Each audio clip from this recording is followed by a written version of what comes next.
What is the most tragic announcement that was made at your high school?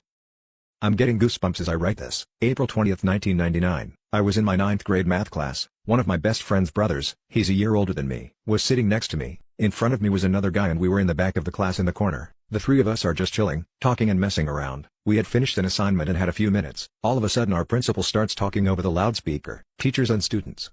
I don't know how to even start to say this. There's been a shooting at Columbine. Everyone in the class went silent. We are on lockdown until further notice. No one is to leave the school grounds and students who are off campus will not be allowed back in. Please, turn on the TVs in your rooms for more information. I don't know how many times I can say this out loud. We are safe.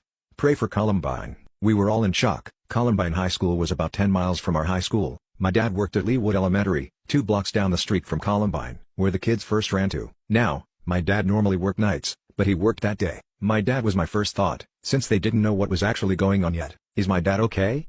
What's going on? My second thought was about my mom. She worked at the Central District office. What in the world was going on there? Then, my thoughts turned to my friends, names I was lucky to not hear later on the news. I know this sounds like it took minutes to think of all of this, but it was milliseconds. The whole class was in shock when the TV was on. It showed Columbine, the building that I had driven by every Friday night to go to football practice. Another building, Leawood Elementary, that my dad was in. The kids running away from the building with their heads covered. We were all staring at the TV, hoping that we'd recognize a face so that we would know our friends were safe. Some kids cried.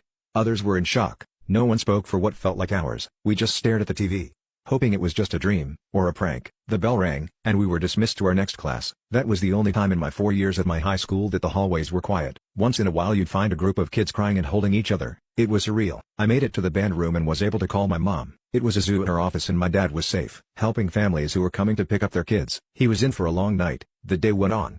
Same thing.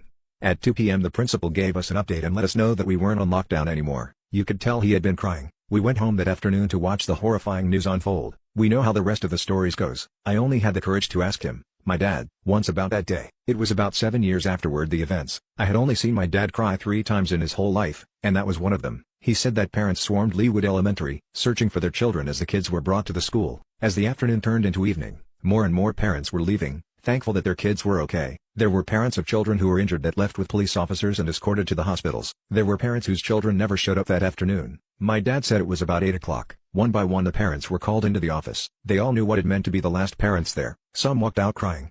Some were in shock. Some screamed the most wretched noises he's ever heard. My dad was never really the same after that. None of us were.